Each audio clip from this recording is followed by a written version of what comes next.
ಆತ್ಮೀಯ ವೀಕ್ಷಕ ಬಾಂಧವರೇ, ಇದು ಹೊಸಕುರಲ್ನ ವಿಶೇಷ ಮಾತುಕತೆ ಕಾರ್ಯಕ್ರಮ. ಈ ಮಾತುಕತೆ ಕಾರ್ಯಕ್ರಮದಲ್ಲಿ ನಮ್ಮೊಂದಿಗಿದ್ದಾರೆ ಮೂಲತಃ ನಮ್ಮ ಉಳ್ಳಾಲದ ಪ್ರತಿಭೆ, ಈಗ ಬೆಂಗಳೂರಿನಲ್ಲಿ ತಂದೆ ತಾಯಿಯೊಂದಿಗೆ ನೆಲೆಸಿರುವಂತಹ ಕುಮಾರಿ ಸಿಂಧೂರ ರಾಜ. ಬಾಲ್ಯದಲ್ಲೇ ವಿಶೇಷ ಸಾಧನೆಯನ್ನು ಮಾಡಿದಂತಹ ಕುಮಾರಿ ಸಿಂಧೂರ ರಾಜ ಈಗ SSLCಯ ವಿದ್ಯಾರ್ಥಿನಿ. ಬೆಂಗಳೂರಿನ ನ್ಯೂ ಹಾರಿಝಾನ್ ರಿಪಬ್ಲಿಕ್ ಶಾಲೆಯಲ್ಲಿ ಓದ್ತಾ ಇದ್ದಾರೆ. ತಂದೆ ರಾಜ ದಯಾಳನ್ ಮತ್ತು ತಾಯಿ ಶ್ರೀಮತಿ ಶಿಬಾನಿ. ಇವರ ಮೂಲ ಅಜ್ಜ ಅಜ್ಜಿ ಇರುವುದು ನಮ್ಮ ಉಳ್ಳಾಲದ ಮೊಗವೀರಪಟ್ಟಣದಲ್ಲಿ. ಅದನ್ನು ಯಾರು ಏನು ಹೇಳಿ ಅವರ ಬಾಯಿಂದಲೇ ಕೇಳಿಕೊಳ್ಳುವ. ವಿಶೇಷವಾಗಿ ಹಲವು ಸಾಧನೆಗಳು, ಅಂತಾರಾಷ್ಟ್ರೀಯ ಮಟ್ಟದಲ್ಲಿ ಸುಮಾರು 10ಕ್ಕಿಂತಲೂ ಮಿಗಿಲಾದ ಸಾಧನೆಗಳು, ರಾಷ್ಟ್ರೀಯ ಮಟ್ಟದಲ್ಲಿ ಹಲವು ಸಾಧನೆಗಳು. ಹೀಗೆ SSLCಯಲ್ಲಿ ಇರುವಾಗಲೇ ಈ ಸಾಧನೆ ಮಾಡಿದಂತಹ ಕುಮಾರಿ ಸಿಂಧೂರ ರಾಜರವರ ಸಾಧನೆಯ ಪ್ರತಿಭೆಯ ಒಂದು ಬೆರಗುಗೊಳಿಸುವಂತಹ ಅನಾವರಣ ಕಾರ್ಯಕ್ರಮ ನಾವೀಗ ಮಾಡಲಿಕ್ಕಿದ್ದೇವೆ. ಏನೆಲ್ಲ ಸಾಧನೆ ಮಾಡಿದ್ದಾರೆ, ಹೇಗೆ ಮಾಡಿದ್ದಾರೆ, ಇದನ್ನೆಲ್ಲವನ್ನು ಅವರ ಬಾಯಿಂದಲೇ ಕೇಳಿಕೊಳ್ಳುವ ಅಂತ ಹೇಳಿಕೊಳ್ತಾ ಈಗ ಕುಮಾರಿ ಸಿಂಧೂರ ರಾಜ ಇವರನ್ನು ಎಲ್ಲ ವೀಕ್ಷಕ ಬಂಧುಗಳ ಪರವಾಗಿ ಆತ್ಮೀಯವಾಗಿ ಸ್ವಾಗತಿಸ್ತಾ ಇದ್ದೇನೆ. ನಮಸ್ಕಾರ. ನಮಸ್ಕಾರ. ಕುಮಾರಿ ಸಿಂಧೂರ ರಾಜ, ಈಗ ನೀವು ಬಾಲ್ಯದಿಂದಲೇ ತುಂಬ ಪ್ರತಿಭಾವಂತರಾಗಿ ಬೆಳೆದಿರಿ. ಈಗ SSLCಯಲ್ಲಿ ಇರುವಾಗಲೇ ತುಂಬ ಪ್ರತಿಭೆಯನ್ನು ಮಾಡಿದ್ದೀರಿ. ನಿಮ್ಮೆಲ್ಲ ಸಾಧನೆಯನ್ನು ನಾವು ನೋಡಿದ್ದೇವೆ. ಇಷ್ಟೆಲ್ಲ ಮಾಡಬೇಕಿದ್ರೆ ನಿಮ್ಮ ಬಾಲ್ಯದ ಶಿಕ್ಷಣ ಎಲ್ಲಿಂದ ಆರಂಭ ಆಯಿತು? ಉದಾಹರಣೆಗೆ ನಮ್ಮ ಉಳ್ಳಾಲದವರು ನೀವು ಅಂತ ಹೇಳ್ತೀರಿ. ಉಳ್ಳಾಲದಲ್ಲಿ ನಿಮ್ಮ ಇದು ಹೇಗಿದೆ? ಯಾರೆಲ್ಲ ಸಂಬಂಧದವರಿದ್ದಾರೆ? ಉಳ್ಳಾಲ ನನ್ನ ಅಜ್ಜಿಯ ಮನೆ ಮತ್ತು ಮೊದಲು ನಾನು ಉಳ್ಳಾಲದ ಭಾರತಿ ಇಂಗ್ಲಿಷ್ ಮೀಡಿಯಂ ಶಾಲೆಯಲ್ಲಿಯೇ ನನ್ನ ಪ್ರಥಮ ಶಿಕ್ಷಣ ಶುರುವಾಗಿದೆ. ಮತ್ತು ನಾನೀಗ ಬೆಂಗಳೂರಿನ ನ್ಯೂ ಹೊರೈಸನ್ ಪಬ್ಲಿಕ್ ಸ್ಕೂಲಲ್ಲಿ 10ನೇ ತರಗತಿಯಲ್ಲಿ ಓದುತ್ತಿದ್ದೇನೆ. ಉಳ್ಳಾಲದಲ್ಲಿ ಯಾರು ಅಜ್ಜ ಅಜ್ಜಿ ಅಂದರೆ ಯಾರಿದ್ದಾರೆ? ನನ್ನ ಅಜ್ಜಿ ಶಶಿಕಾಂತಿ ಅವರು ಮತ್ತು ಅಜ್ಜ ಬಾಬು ಬಂಗೇರರವರಿದ್ದಾರೆ ಉಳ್ಳಾಲದಲ್ಲಿ. ನಿಮ್ಮ ತಾಯಿ? ನನ್ನ ತಾಯಿ ಶಿವಾನಿ ಮತ್ತು ನನ್ನ ತಂದೆ ರಾಜರವರೊಂದಿಗೆ ನಾನೀಗ ಬೆಂಗಳೂರಿನಲ್ಲಿದ್ದೇನೆ. ಬೆಂಗಳೂರಿನಲ್ಲಿ ಎಲ್ಲಿ ಶಿಕ್ಷಣ? ಬೆಂಗಳೂರಿನಲ್ಲಿ ನನಗೆ ನ್ಯೂ ಹೊರೈಸನ್ ಪಬ್ಲಿಕ್ ಸ್ಕೂಲ್. ಸಣ್ಣದರಿಂದಲೇ ಅಲ್ಲೇ ಆಯಿತಾ? ಹೌದು. ಒಂದೇ ಶಾಲೆಯಲ್ಲಿ? ಹೌದು. ಈಗ ನೀವು SSLC ವಿದ್ಯಾರ್ಥಿನಿ. ಈಗ ಇಷ್ಟೆಲ್ಲ ಸಾಧನೆ ಮಾಡಬೇಕಿದ್ರೆ ನಿಮಗೆ ಇಂತಹ ಎಲ್ಲ ಪರೀಕ್ಷೆಗಳು ಇದೆ, ಇದು ಹೇಗೆ ಗೊತ್ತಾಗ್ತದೆ? ಅಥವಾ ಇಲ್ಲಿಂದ ಇದಕ್ಕೆ ಯಾರಿಂದ ತಯಾರಿ ಸಿಗ್ತಾ ಇದೆ? ನನ್ನ ಶಾಲೆಯಿಂದಲೇ ನಾನು ಮುಂದೆ ಹೋಗುತ್ತಿದ್ದೇನೆ. ಮೊದಲು ನಮ್ಮ ATL ಲ್ಯಾಬ್ ಅಂತ ಶಾಲೆಯಲ್ಲಿ ಒಂದು AI ರೊಬೊಟಿಕ್ಸ್ಗಳ ಪ್ರಾಜೆಕ್ಟ್ಗಳನ್ನೆಲ್ಲ ನಾವು ಮಾಡಿ ವಿವಿಧ ಕಾಂಪಿಟೇಷನ್ಸ್ಗಳಿಗೆಲ್ಲ ನಾವು ಈ ಪ್ರಾಜೆಕ್ಟ್ಸ್ಗಳನ್ನು ಕಳುಹಿಸಬಹುದು ಎಂದು ನಮ್ಮ ಶಾಲೆಯಿಂದ ತುಂಬ ಸಪೋರ್ಟ್ ಇದೆ. ಅಂದರೆ ಎಷ್ಟನೇ ತರಗತಿಯಿಂದ ಆರಂಭ ಆಯಿತು ಇದು ನಿಮ್ಮ?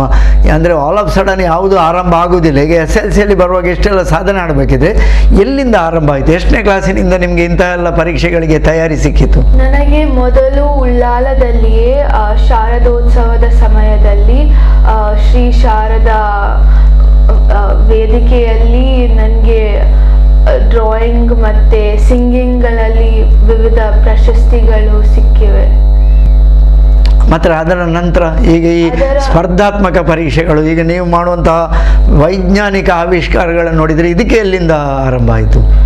ಅದು ಲಾಕ್ಡೌನ್ ಇರುವಾಗ, ಇದು ಎಲ್ಲರೂ TV ನೋಡ್ತಿರುವಾಗ ನಾನು ನನ್ನ ಲ್ಯಾಪ್ಟಾಪಿನ ಮುಂದೆ ಕುಳಿತುಕೊಂಡು ಪ್ರೋಗ್ರಾಮಿಂಗ್ ಹೇಗೆ ಮಾಡೋದು ಅಂತ ಕಲಿತು ನಾನು ಈ ಪ್ರೋಗ್ರಾಮಿಂಗ್ ರೋಗಗಳನ್ನು ಹೇಗೆ ಡಯಾಗ್ನೋಸ್ ಮಾಡಲು ಉಪಯೋಗಿಸಬಹುದು ಎಂದು ಓದುತ್ತಿದ್ದೆ. ಎಷ್ಟನೇ ಕ್ಲಾಸಿನಿಂದ ಈಗ ನಿಮ್ಮ ಶಾಲೆಯಲ್ಲಿ ಇಂತಹ ಪರೀಕ್ಷೆಗಳಿಗೆಲ್ಲ ನಿಮ್ಮನ್ನು ಎಷ್ಟನೇ ಕ್ಲಾಸಿನಿಂದ ಉತ್ತೇಜನ ಕೊಟ್ಟರು? 8ನೇ ತರಗತಿಯಿಂದ. ಯಾರು ಕೊಟ್ಟರು ಇದಕ್ಕೆಲ್ಲ ಉತ್ತೇಜನ? ನಮ್ಮ ಪ್ರಿನ್ಸಿಪಲ್ ಮತ್ತು ಚೇರ್ಮನ್ ಇವರಿಂದ ನನಗೆ ತುಂಬ ಸಪೋರ್ಟ್ ಇದೆ ಈ ಪ್ರಾಜೆಕ್ಟ್ಸ್ಗಳೆಲ್ಲ. ಈಗ ಇದಕ್ಕೆಲ್ಲ ತಯಾರಿ ಹೇಗೆ ಮಾಡಿಕೊಳ್ತೀರಿ ನೀವು? ತಯಾರಿ ಮೊದಲು ಇದು ಪ್ರಾಜೆಕ್ಟ್ಸ್ಗಳಿಗೆ ಐಡಿಯಾಗಳು ಬೇಕು ಮತ್ತು ಆ ಐಡಿಯಾಸ್ಗೆ ಇಂಪ್ಲಿಮೆಂಟೇಷನ್ಗೂ ಬೇಕಾಗಿದೆ. ಮತ್ತು ಅದನ್ನು ಮುಂದುವರಿಸಿಕೊಂಡು ಹೋಗುವಂಥ ಒಂದು ತರಬೇತಿ ಬೇಕಾಗ್ತದೆ. ಹೌದು. ಹೇಗೆ ಸಿಗ್ತದೆ? ಈ ಕಾಂಪಿಟೇಷನ್ಸ್ಗಳೇ ಇದು ಒಂದು ಪ್ಲಾಟ್ಫಾರ್ಮ್ ಆಗಿದೆ ಮುಂದೆ ಹೋಗಲು. ಆತ್ಮೀಯ ವೀಕ್ಷಕ ಬಾಂಧವರೇ, ನಾವೆಲ್ಲ ನೋಡ್ತಾ ಇದ್ದೇವೆ, ನಮ್ಮ ಶಾಲಾ ಮಕ್ಕಳು ಅಥವಾ ನಮ್ಮ ಮನೆಯ ವಿದ್ಯಾರ್ಥಿಗಳು, ನಮ್ಮ ಪರಿಸರದ ಶಾಲೆಗಳು ಹೆಚ್ಚಿನವರಿಗೆ ಗೊತ್ತೇ ಇಲ್ಲದಂತಹ ಹಲವು ಸ್ಪರ್ಧಾತ್ಮಕ ಪರೀಕ್ಷೆಗಳು, ಸ್ಪರ್ಧೆಯಲ್ಲಿ ಪಾಲ್ಗೊಂಡಂತಹ ಪುಟಾಣಿ ಪ್ರತಿಭೆ, ನಮ್ಮ ಬಾಲ ಪ್ರತಿಭೆ ಕುಮಾರಿ ಸಿಂಧೂರ ರಾಜ ಅವರ ಪ್ರತಿಭೆಯ ಸಾಧನೆಗಳನ್ನು ನೋಡಿದರೆ ಖಂಡಿತವಾಗಿ ಎಲ್ಲರಿಗೂ ಬೆರಗುಗೊಳ್ಳುತ್ತದೆ. ಇಂತಹ ಸಾಧನೆಗಳನ್ನೆಲ್ಲ ಮಾಡಬೇಕಿದ್ರೆ ಖಂಡಿತವಾಗಿಯೂ ಶಾಲೆಯಲ್ಲಿ ಮತ್ತು ಮನೆಯಲ್ಲಿ ತಯಾರಿ ಬೇಕಾಗ್ತದೆ.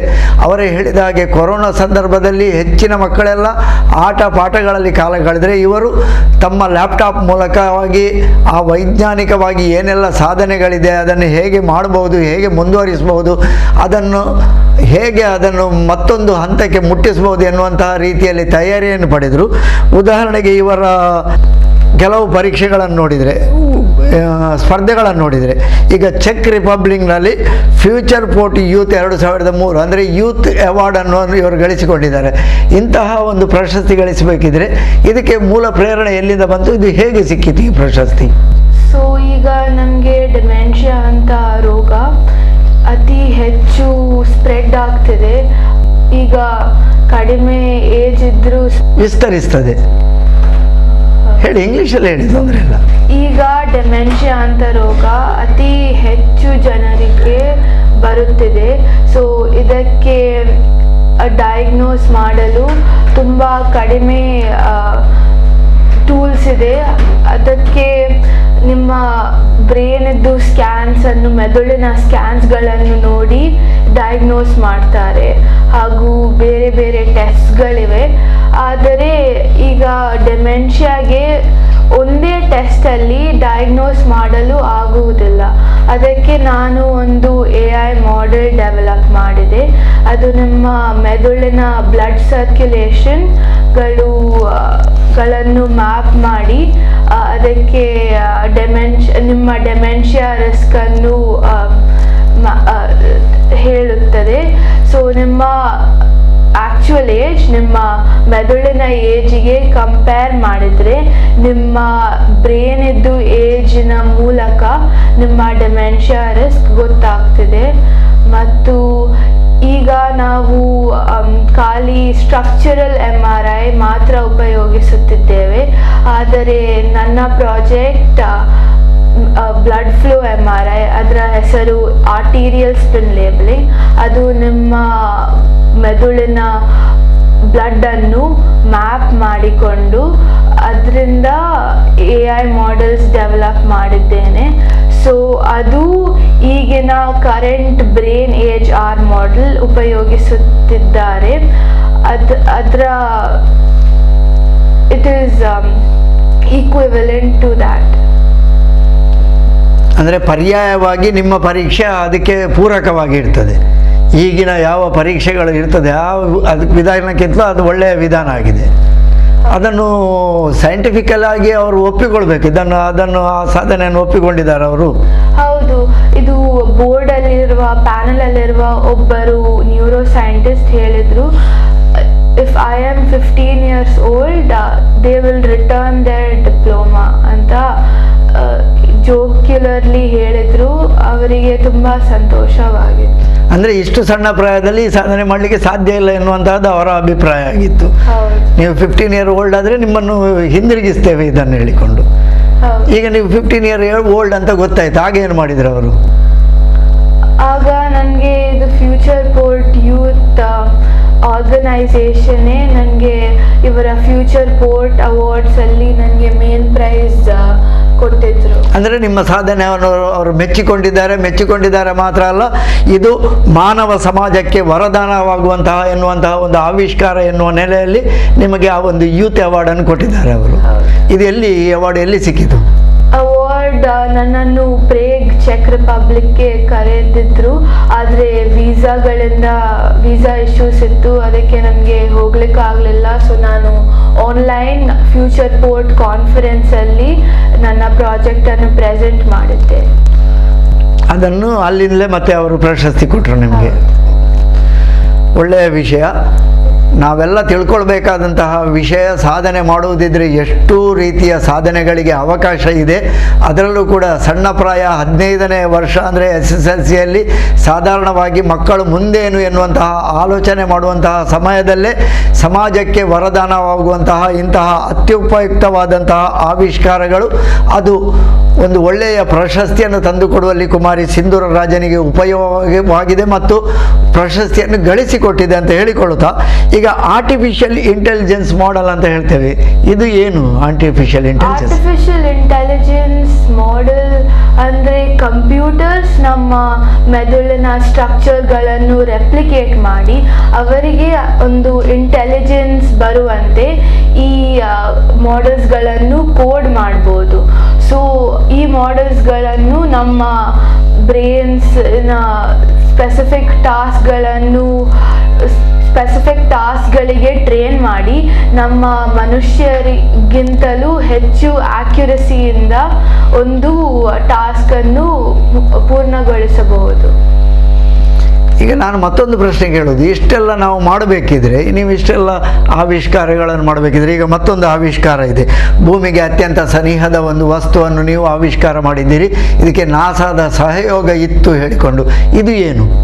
ಇದು ನಾನು ಒಂದು ನಿಯರ್ ಅರ್ತ್ ಆಬ್ಜೆಕ್ಟ್ ಅನ್ನು ಡಿಸ್ಕವರ್ ಮಾಡಿದೆ through international astronomical search collaboration conducted by NASA. ಇದು ಆಗಸ್ಟ್ 2023 ಆಯಿತು. ಸೊ ನಾನು ಕೆಲವು ಟೆಲಿಸ್ಕೋಪ್ಗಳ ಸ್ಕ್ಯಾನ್ಸ್ಗಳನ್ನು ನನ್ನ ಲ್ಯಾಪ್ಟಾಪಿಗೆ ಇಂಪೋರ್ಟ್ ಮಾಡಿ ಆ ಸ್ಕ್ಯಾನ್ಸ್ಗಳಿಂದ ಕೆಲವು ಕ್ಯಾಲ್ಕುಲೇಷನ್ಸ್ ಕಂಡಕ್ಟ್ ಮಾಡಿದ್ರಿಂದ ಈ ಕೆಲವು ಮೂವಿಂಗ್ ಆಬ್ಜೆಕ್ಟ್ಸ್ಗಳನ್ನು ಡಿಟೆಕ್ಟ್ ಮಾಡಿದೆ. ಅದರಿಂದ ಒಂದು ಆಸ್ಟ್ರಾಯ್ಡ್ ನಿಯರ್ ಅರ್ತ್ ಆಬ್ಜೆಕ್ಟ್ ಅದು ಪ್ರಿಲಿಮಿನರಿ ಡಿಟೆಕ್ಷನ್ ಅಂತ ಕ್ಲಾಸಿಫೈ ಮಾಡಿದ್ದಾರೆ ನಾಸಾದವರು. ಸೊ ಇದು ಪ್ರಿಲಿಮಿನರಿ ಡಿಸ್ಕವರಿ.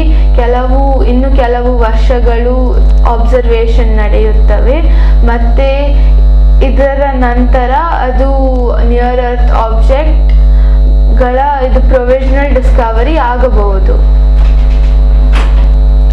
ಅಂತೂ ಜನರಿಗೆ ಇದು ಉಪಯೋಗ ಆಗ್ತದೆ ಎನ್ನುವಂತಹದ್ದನ್ನು ನಾಸಾ ಒಪ್ಪಿಕೊಂಡಿದೆ. ಈಗ ಇಷ್ಟೆಲ್ಲ ಆವಿಷ್ಕಾರಗಳನ್ನು ಮಾಡಬೇಕಿದ್ರೆ ಇದಕ್ಕೆಲ್ಲ ಖರ್ಚು ವೆಚ್ಚಗಳು ಅಂತ ಇರ್ತದೆ, ಒಂದಷ್ಟು ಎಕ್ಸ್ಪೆಂಡಿಚರ್ಸ್ ಅಂತ ಇರ್ತದೆ. ಇದನ್ನೆಲ್ಲ ಹೇಗೆ ಇದು ಮಾಡ್ತೀರಿ ನೀವು? ಸೊ ನನ್ನ ತಂದೆ ತಾಯಿಯವರು ನನಗೆ ತುಂಬ ಸಪೋರ್ಟ್ ಮಾಡಿದ್ದಾರೆ ಮತ್ತು ಕೆಲವು AI ಮಾಡೆಲ್ಸ್ಗಳು ಓಪನ್ ಸೋರ್ಸ್ ಡೇಟಾಬೇಸಸ್ಗಳಿಂದ ನೀವು ಇಂಪೋರ್ಟ್ ಮಾಡಿ ನಿಮ್ಮ ಲ್ಯಾಪ್ಟಾಪ್ಗಳಿಂದ ರನ್ ಮಾಡಬಹುದು. ಮತ್ತು ಇದಕ್ಕೆ free, you don't have to pay anything. ಅಂದರೆ ಸಾಫ್ಟ್ವೇರ್ಗಳನ್ನೆಲ್ಲ ಅವರೇ ಪ್ರೊವೈಡ್ ಮಾಡಿಕೊಡ್ತಾರೆ?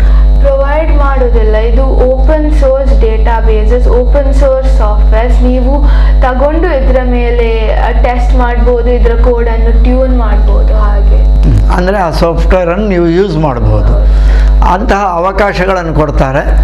ಈ ರೀತಿಯಾಗಿ ಅವಕಾಶಗಳನ್ನು ಉಪಯೋಗಿಸಿಕೊಂಡು ಬೆಳೆಯುವಂತಹ ಎಲ್ಲ ಸಾಮರ್ಥ್ಯವನ್ನು ಗಳಿಸಿಕೊಂಡಂತಹ ಕುಮಾರಿ ಸಿಂಧೂರ ರಾಜ, ಈಗ ಅವರು ಏನೆಲ್ಲ ಅಚೀವ್ಮೆಂಟ್ಸ್ ಅಂದರೆ ಸಾಧನೆಗಳನ್ನು ಮಾಡಿದ್ದಾರೆ ಅಂತ ಕೇಳುವ, ಏನೆಲ್ಲ ಪ್ರಶಸ್ತಿಗಳು ಸಿಕ್ಕಿದೆ ನಿಮಗೆ ಇಷ್ಟರವರೆಗೆ? ನನಗೆ ಫ್ಯೂಚರ್ ಪೋರ್ಟ್, ನೀವು ಹೇಳಿದಂತೆ ಫ್ಯೂಚರ್ ಪೋರ್ಟ್ ಯೂತ್ ಅವಾರ್ಡಲ್ಲಿ ನನಗೆ ಮೇನ್ ಪ್ರೈಸ್ ಸಿಕ್ಕಿದೆ 2023 ಅಲ್ಲಿ. ಹೌದು.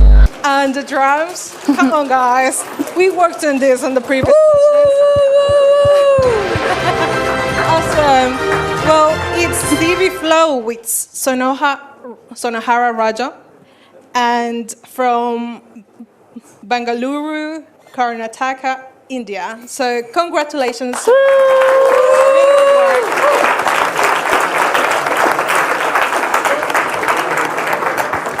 ಮತ್ತು ನಾನು ನ್ಯೂಯಾರ್ಕ್ನಲ್ಲಿರುವ ವರ್ಲ್ಡ್ ಸೈನ್ಸ್ ಫೆಸ್ಟಿವಲ್ದಲ್ಲಿ ವರ್ಲ್ಡ್ ಸೈನ್ಸ್ ಸ್ಕಾಲರ್ ಅಂತ ನನಗೆ ಹೆಸರು ಬಂದಿದೆ.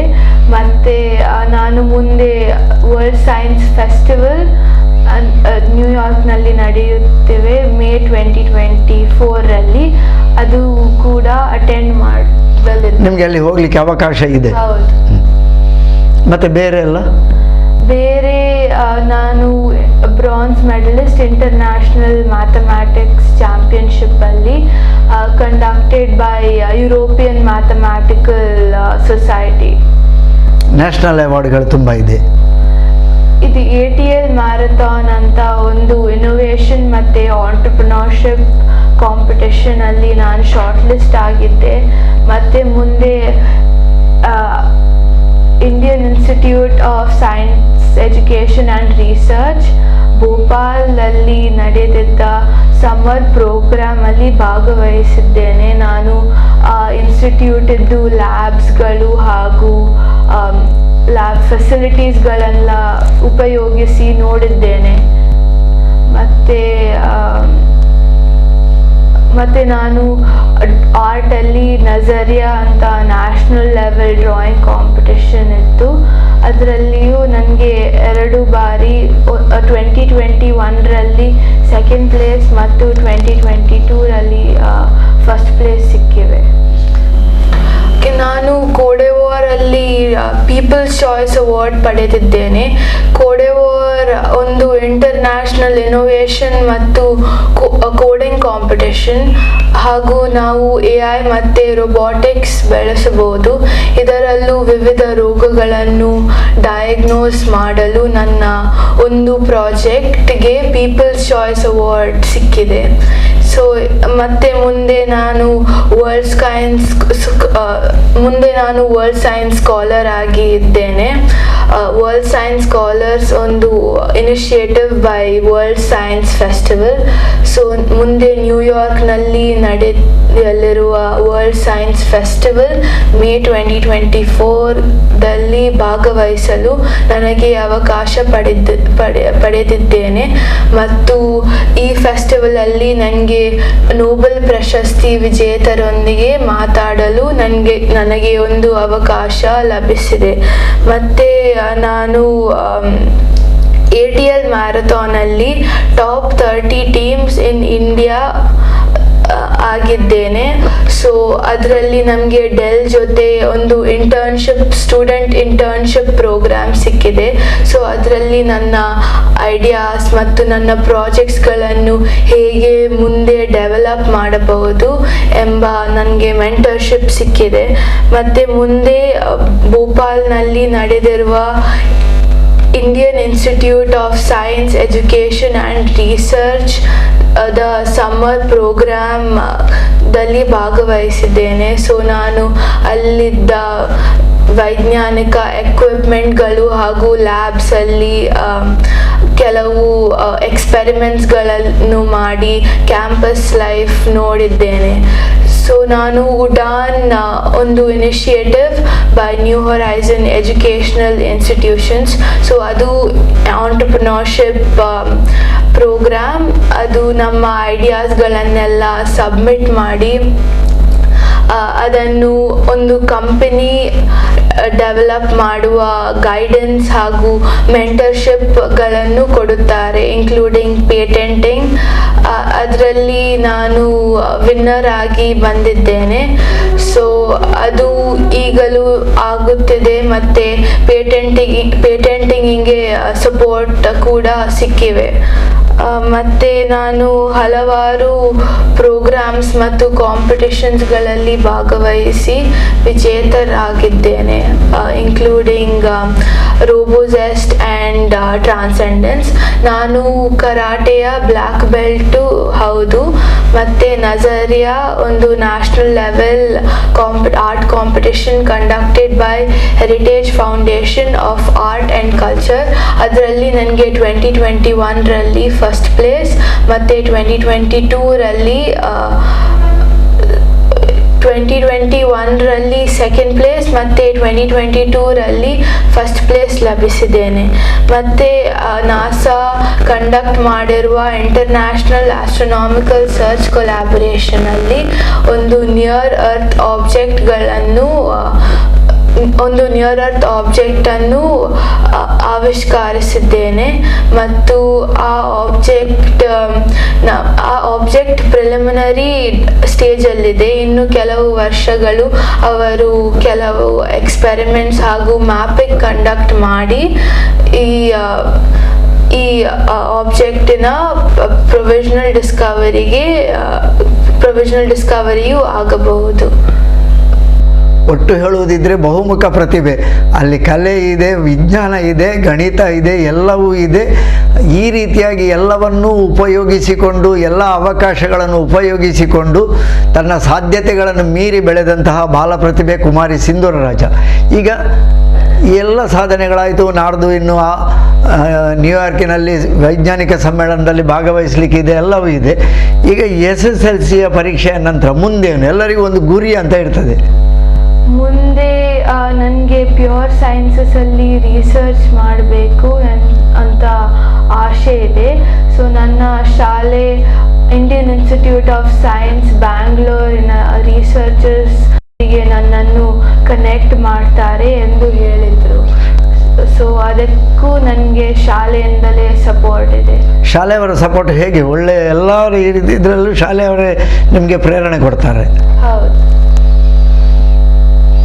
ಅಂತೂ ಮುಂದೆ ಭವಿಷ್ಯವನ್ನು ಆಲೋಚಿಸಿಕೊಂಡು ಆ ಭವಿಷ್ಯಕ್ಕೆ ಈಗಲೇ ಎಲ್ಲ ರೀತಿಯ ತಯಾರಿಗಳನ್ನು ಮಾಡಿಕೊಂಡು ಒಂದು ಉತ್ತಮ ವಿಜ್ಞಾನಿಯಾಗುವಂತಹ ಎಲ್ಲ ಲಕ್ಷಣಗಳನ್ನು ಹೊಂದಿಕೊಂಡಂತಹ ಮೂಲತಃ ನಮ್ಮ ಉಳ್ಳಾಲದ ಬಾಲ ಪ್ರತಿಭೆ ಕುಮಾರಿ ಸಿಂಧೂರ ರಾಜ. ಇವರ ಸಾಧನೆಗಳು ತುಂಬ ಇವೆ. ಆದರೆ ಅವರಿಗೆ ಕನ್ನಡದಲ್ಲಿ ನಿರರ್ಗಳವಾಗಿ ಮಾತನಾಡಲಿಕ್ಕೆ ಸ್ವಲ್ಪ ತಡವರಿಕೆ ಇರುವ ಕಾರಣವಾಗಿ ಇಂಗ್ಲೀಷ್ ಮತ್ತು ಕನ್ನಡ ಭಾಷೆಯ ಮಿಶ್ರಿತವಾಗಿ ಮಾತಾಡಿದ್ದಾರೆ.